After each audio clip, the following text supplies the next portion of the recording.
بسم اللہ الرحمن الرحیم۔ السلام علیکم۔ مجھے چند دوستوں نے ایک لیکچر کا ایک حصہ سینڈ کیا جو کہ ڈاکٹر تیمور رحمان صاحب نے ریکارڈ کروایا ہے، اور مجھ سے یہ تقاضا کیا کہ میں اس پر نقد و تبصرہ کروں۔ جو ساتھی میرے اس گفتگو کو اچھی طرح سمجھنا چاہتے ہیں وہ اگر پہلے ڈاکٹر تیمور رحمان صاحب کا 15 منٹ کا وہ جو لیکچر ہے یا اس کا ایک حصہ ہے اس کو دیکھ لیں تو میری بات ان کو بہت اچھی طرح سمجھ آ جائے گی۔ اس گفتگو کی ڈسکرپشن میں اور پہلے کمنٹ میں ہم اس کا لنک دے رہے ہیں۔ ڈاکٹر تیمور رحمان صاحب کا سبجیکٹ کیا ہے یہ مجھے معلوم نہیں، لیکن بنیادی طور پر مجھے وہ سوشل سائنٹسٹ لگتے ہیں اور عمرانی علوم کے حوالے سے شاید ان کا کچھ کام ہو۔ البتہ اس ویڈیو میں جو ان کی معلومات ہیں وہ انتہائی سرسری اور سطحی لگتی ہیں، اور انہوں نے ان معلومات کو اتنا بلینڈ کر دیا ہے کہ اچھے بھلے دودھ کی دہی بنا دی ہے، اور بنظر غائب اس کو جب دیکھا جائے تو لگتا ہے کہ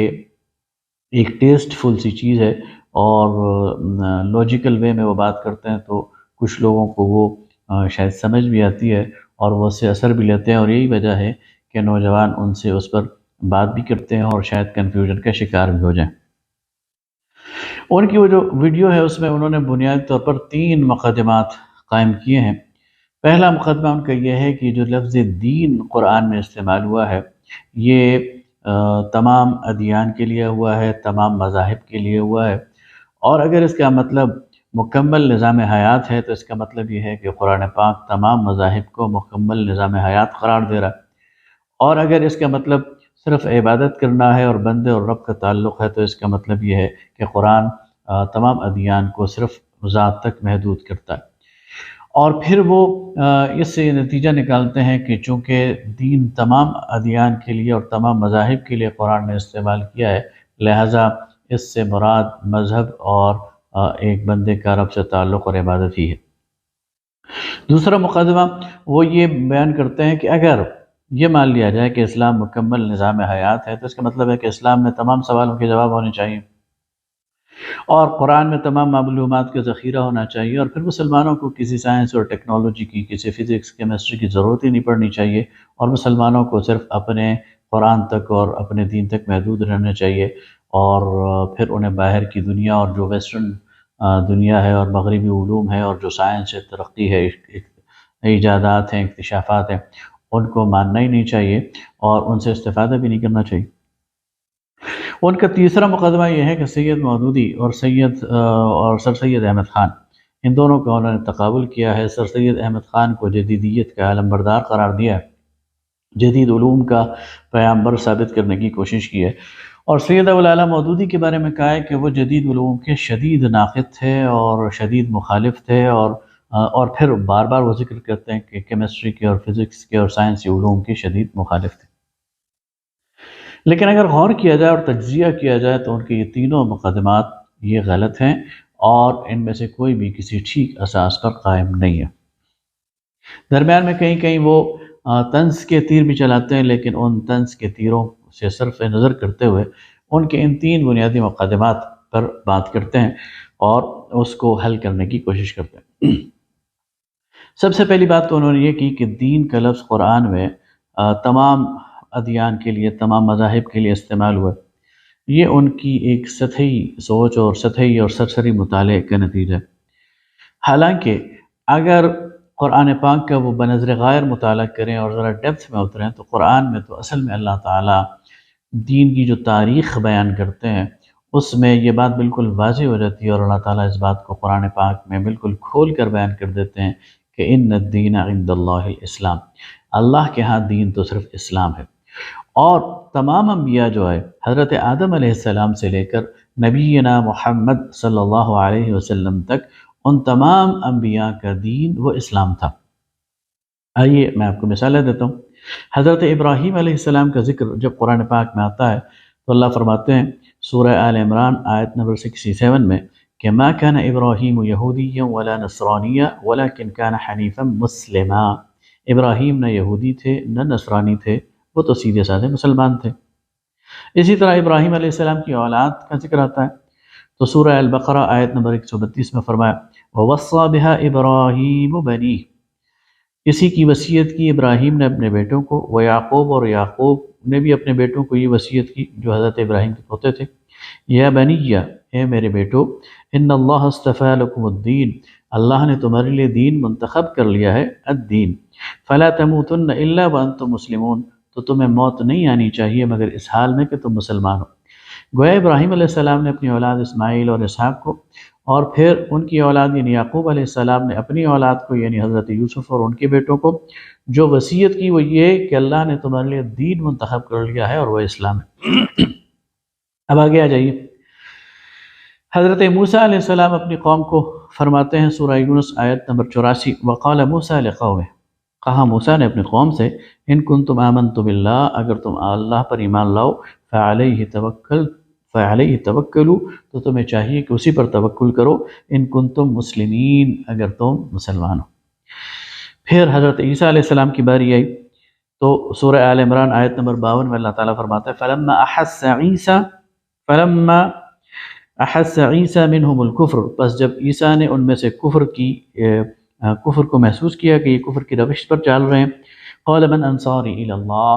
تو ان میں سے اپنے ساتھیوں کو نکالنے کے لیے اور ان کو چھانٹنے کے لیے انہوں نے کہا کہ اللہ کے راستے میں میرا مددگار کون ہے؟ قال الحواریون، تو ان حواریوں نے ساتھیوں نے کہا نحن انصار اللہ، ہم اللہ کے مددگار ہیں، آمنا باللہ، ہم ایمان لائے اللہ پر، فاشہد بأننا مسلمون، اور آپ گواہ رہیے کہ ہم مسلمان ہیں۔ تو گویا حضرت عیسیٰ علیہ السلام نے بھی اصلاً اسلام ہی کی دعوت دی۔ سورہ یوسف میں حضرت یوسف علیہ السلام کی دعا بھی اللہ تعالیٰ نے نقل کی، انت ولی فی الدنیا،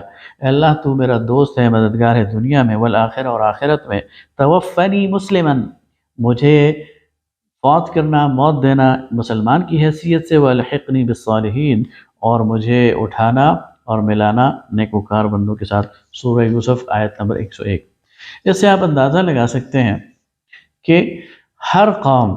اور ہر نبی نے اپنی قوم کے سامنے یہ بات کہی کہ ان کا دین اسلام ہے اور وہ اسلام ہی کی طرف بلاتے ہیں اور اسلام کے علاوہ کسی اور چیز کی طرف نہیں بلاتے۔ لہٰذا حضرت موسیٰ علیہ السلام کے پیروکاروں نے یہ جو یہودیت بنائی ہے یہ اصل دین نہیں ہے، بلکہ یہ ان کا انحراف ہے، یہ ان کی پولیوشن ہے، یہ ان کا خود ساختہ مذہب ہے۔ اللہ تعالیٰ نے انہیں یہودی بنا کر نہیں اٹھایا تھا۔ حضرت عیسیٰ علیہ السلام کے پیروکاروں نے جو نصرانیت بنا لی، یہ پولیوشن ہے، یہ ان کا انحراف ہے، یہ ان کی تحریف ہے، اور یہ ان کا اللہ پر بہتان ہے۔ اللہ تعالیٰ نے انہیں نصرانی نہیں بنایا تھا، اللہ تعالیٰ نے تو انہیں مسلمان کی حیثیت سے اٹھایا تھا، اور حضرت عیسیٰ علیہ السلام کی دعوت بھی اسلام کی تھی۔ لہذا قرآن جب بھی دین کی طرف نسبت دیتا ہے تو اس سے مراد وہ اسلام ہے، اور جب سابقہ اقوام کو ان کا دین یاد دلاتا ہے تو وہ یہودیت کی طرف اشارہ نہیں کر رہا ہوتا، وہ نصرانیت کی طرف اشارہ نہیں کر رہا ہوتا، بلکہ وہ اس اسلام کی طرف دعوت دے رہا ہوتا ہے جو ان کے پیغمبر نے ان کو اس وقت دی تھی۔ پھر اس کے بعد اللہ تعالیٰ جب اسلام کی خاص طور پر بات کرتا ہے اور اس کی لیٹسٹ ایڈیشن کی بات کرتا ہے، محمد الرسول اللہ صلی اللہ علیہ وسلم کی صورت میں جو اللہ تعالیٰ نے بھیج دی، تو پھر اسے صرف دین بھی نہیں کہتا بلکہ الدین کہتا ہے۔ یہ بالکل اسی طرح ہے کہ ایک ہوتا ہے کامن ناؤن، ایک ہوتا ہے پراپر ناؤن۔ کامن ناؤن میں ہم کہتے ہیں کنٹری، ملک، لیکن جب ہم پاکستان کہتے ہیں تو یہ پراپر ناؤن بن جاتا ہے۔ ہم سٹی کہتے ہیں تو یہ کوئی بھی شہر ہو سکتا ہے، لیکن جب ہم اسے اسلام آباد کہیں گے تو یہ پراپر ناؤن بن جائے گا۔ تو جب ہم دین کہیں گے تو وہ کوئی بھی نظام زندگی ہو سکتا ہے، لیکن جب اسے الدین کہیں گے تو وہ اسلام ہے، اور قرآن پاک نے اس کو بالکل واضح کر دیا۔ لہٰذا یہ کہنا کہ اللہ تعالیٰ نے قرآن پاک میں یہودیت کو یا نصرانیت کو دین قرار دیا ہے، یہ کج فہمی ہے، یہ غلط فہمی ہے، یہ اس کو اس کے علاوہ اور کچھ قرار نہیں دیا جا سکتا۔ اور میں ڈاکٹر صاحب کو یہ دعوت دوں گا کہ وہ اس سلسلے میں دوبارہ اپنی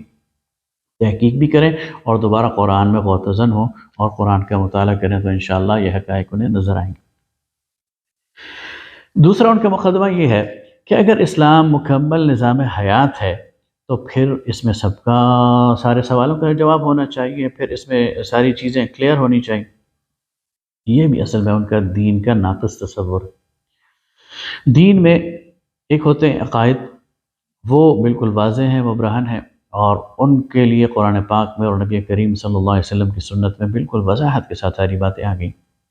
اس کے علاوہ حدود اور تعزیرات ہیں، حلت اور حرمت ہے، اس کے بارے میں بھی واضح طور پر ہدایت آ گئی۔ لیکن اس کے علاوہ معاملات کا ایک بہت بڑا دائرہ ہے جس میں دین ہمیں رہنما اصول فراہم کرتا ہے۔ جب ہم کہتے ہیں کہ ایک اسلامی ریاست کیسی ہونی چاہیے، اسلام کا نظام سیاست کیسا ہونا چاہیے، تو اس کا مطلب یہ نہیں ہے کہ اسلام نے ہمیں ایک چھوٹی ڈیٹیل بھی بتا دی۔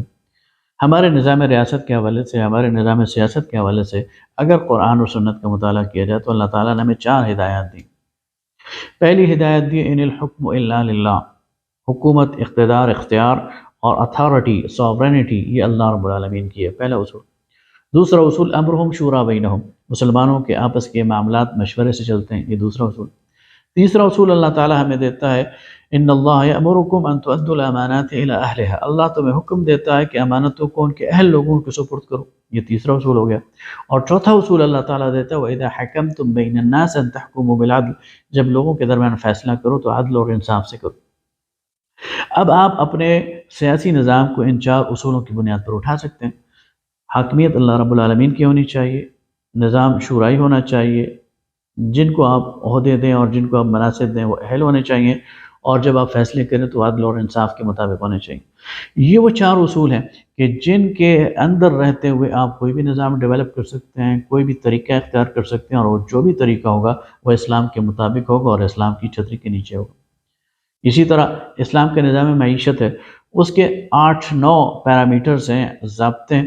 اللہ تعالیٰ نے کارنر سٹونز ہمارے سامنے رکھ دی ہیں، وہ ضابطے آپ اپنائیں، ان کے درمیان رہتے ہوئے آپ کوئی بھی نظام اپنے لیے ڈیولپ کریں، وہ اسلامی نظام ہوگا۔ لہذا جب ہم کہتے ہیں اسلام مکمل نظام حیات ہے تو اس کا مطلب یہ نہیں ہوتا کہ ہر چیز کے لیے اسلام نے ہمیں کسی چھوٹی ڈیٹیل کے لیے بھی ہمیں بتا دیا، بلکہ اسلام نے ہمیں رہنما اصول دیے ہیں، ان اصولوں کی بنیاد پر آپ اپنے دور میں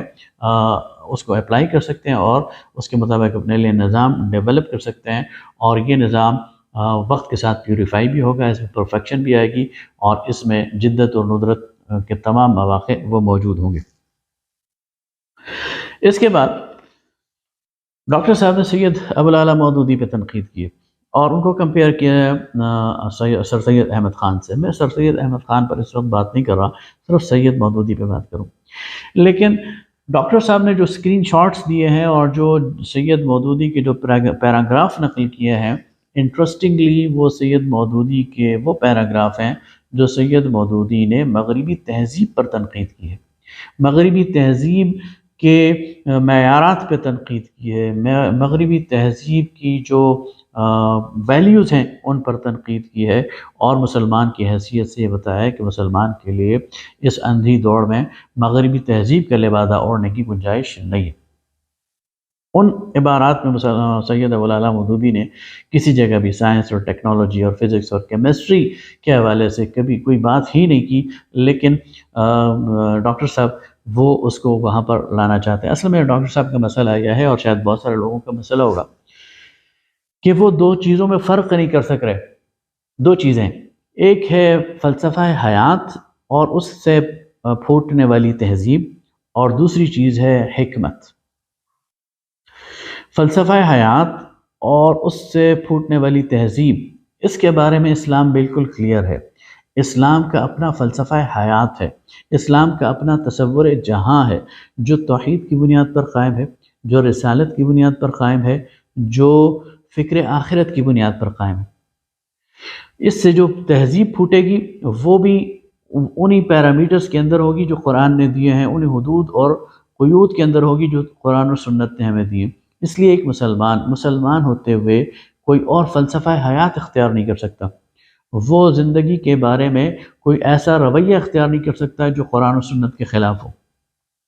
وہ عقائد سے انحراف نہیں کر سکتا، وہ حلال اور حرام سے انحراف نہیں کر سکتا، وہ دنیا کے اندر جو اس کی پوزیشن ہے خلیفہ کی اس سے انحراف نہیں کر سکتا، اس میں اسے اسی کا اتباع کرنا ہے جو بے حیثیت مسلمان اس کے لیے ہے۔